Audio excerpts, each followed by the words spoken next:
So here we are in hall 9.3, and when I first walked in here, we've got a special guest I'm going to introduce in a minute, but I just wanted to say, when I first walked into 9.3, I've done a lot of travelling in my time, India, Thailand, Kyrgyzstan, and I walked in here, it was like I was walking onto an Indian market or a Thailand bazaar or some sort of international sort of travel feeling. This is a very interesting space here in 9.3. Can you first introduce yourself and tell us where we are here?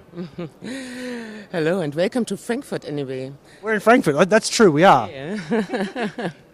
My name is Yvonne Engelmann and this is the most exciting week of the year. I'm the director of Ambiente, which is the biggest consumer goods show in the world, which takes place right now and here in Frankfurt.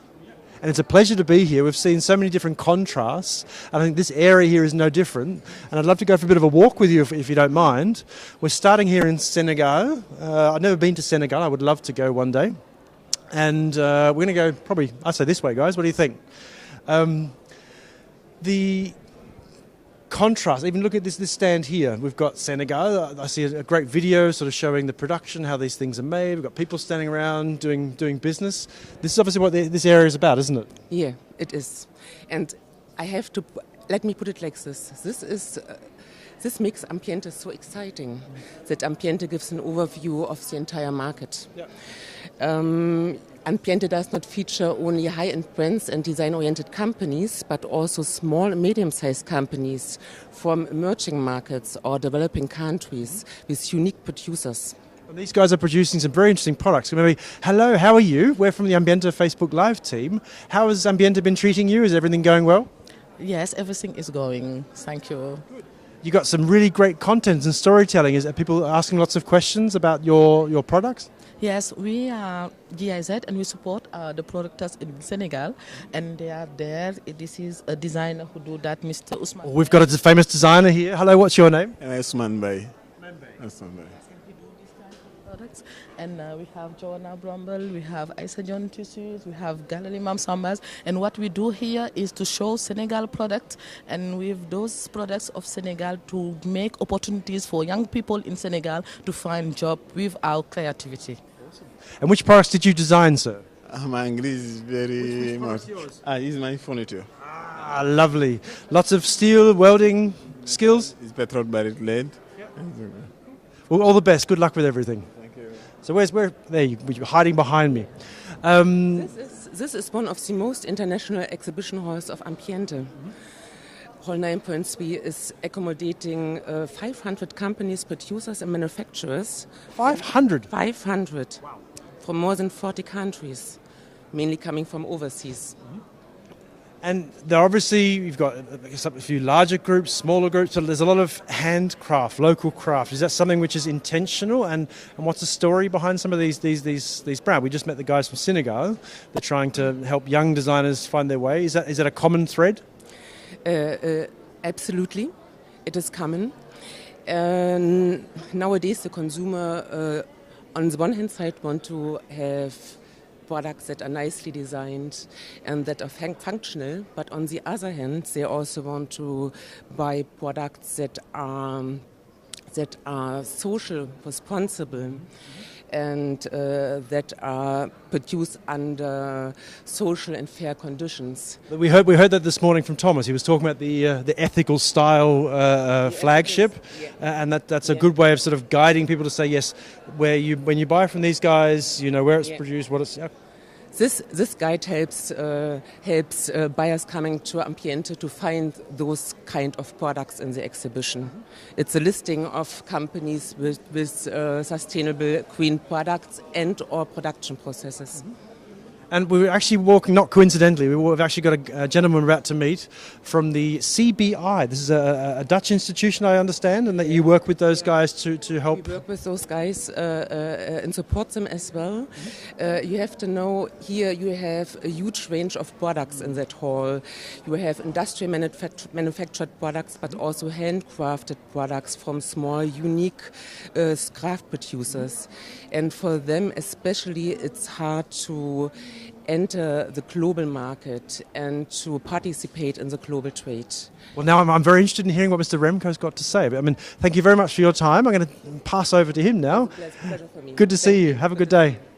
Here he is, standing here all ready to talk. How are you? My name is Ben Wilson from Ambiente Facebook Live team. And what was your name? What do you do?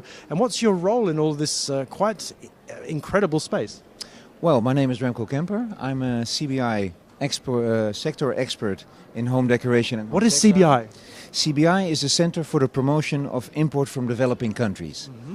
And it basically means that the mandate of CBI is to reach poverty alleviation through job creation. Mm-hmm. And it is achieved by helping companies, SMEs, small and medium-sized enterprises that have the ambition to export to Europe, help them realize these export plans. Can you show me some of the, I mean, we've got some beautiful glassware and things back here. Can you show me and tell me some of the stories of what does that look like? Are you flying to the country and saying, hi, I'm from CBI, or what does the relationship look like?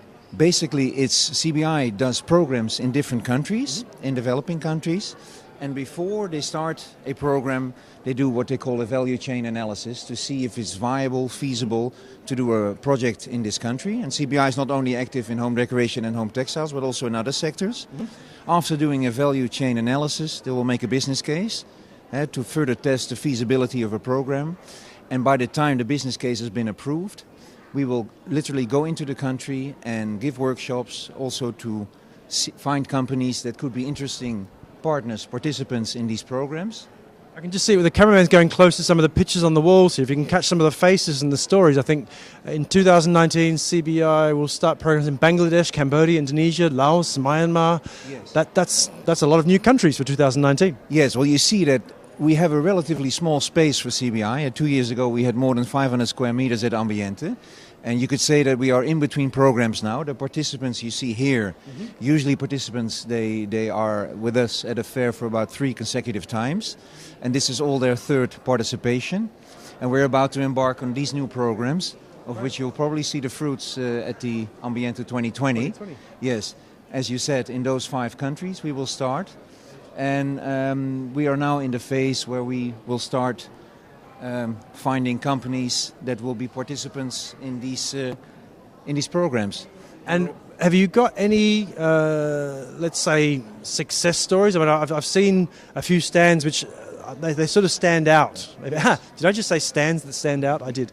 Can you tell us about some of the success stories? I mean, have you got some examples? We are here in Hall 9.3 at Ambiente, and about over 20 companies participating here are former CBI participants. Wow, and they're obviously friends? Yes, it feels like a big family when you're walking here into the aisles. We got companies from Africa, from Mongolia, from Indonesia, from Bangladesh. We got a whole, these are 7 companies from Nepal who have clustered themselves into Nepal's finest.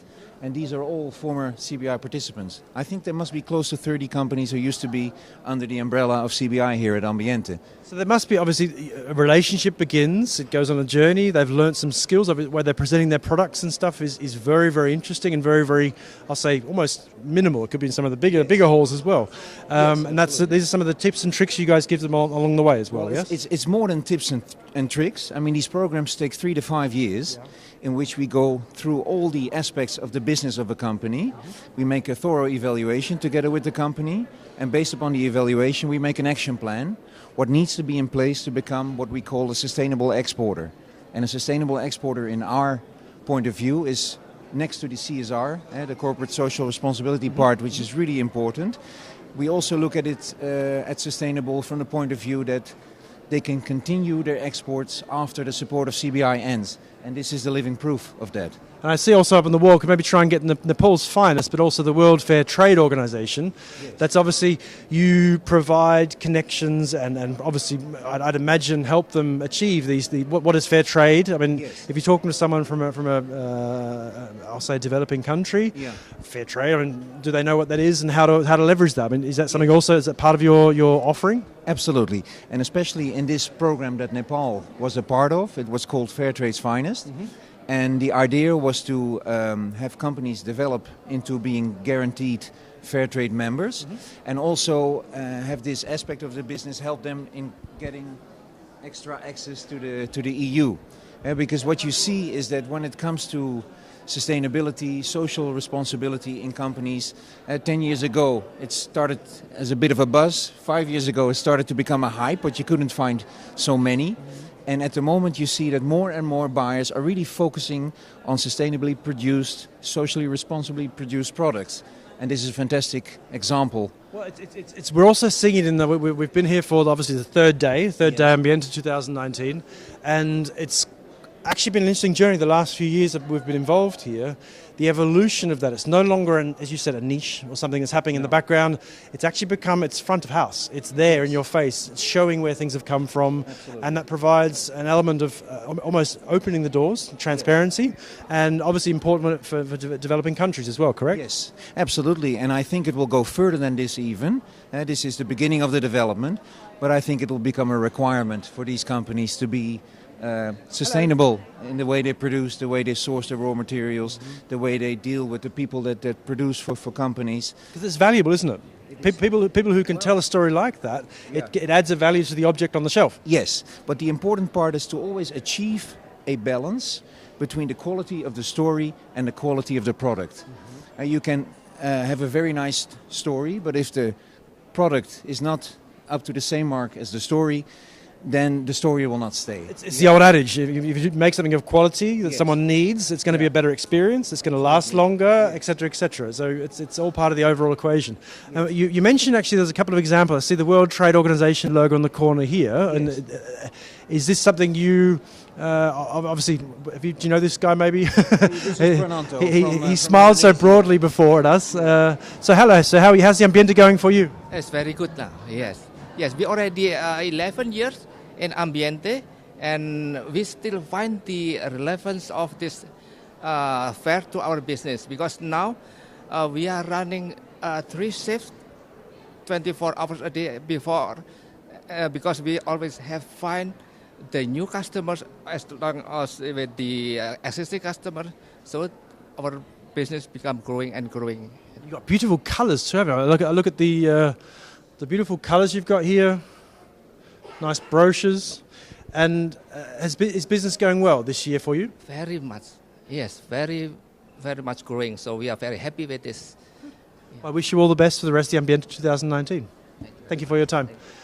So, I've got no more questions. I mean, if you've got any more thoughts, but you've got to realise we've got viewers who don't even know where Hall 9.3 is. What's one thought which might also inspire someone to come up here?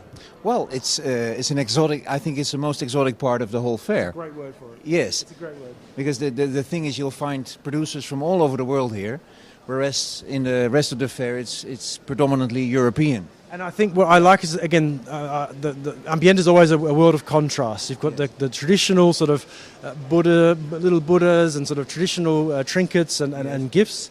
And then you've got sort of modern interpretations of waste management, I saw this before, like banners and advertising planes. Yes. It's all happening in the one space, yes? Absolutely. Yeah, and it's not only banners, it's even recycled inner tubing. And the whole philosophy of this company is to use raw materials that are upcycled, I would even say. Recycled doesn't even do it justice. Yeah. Awesome. Well, thank you very much for your time. It's been a pleasure to meet you. We're going to sign off and see what else we can discover here in Hall 9.3. I recommend you come by and check it out. And if you see him walking around, grab him. A great guy to have a chat to. See ya.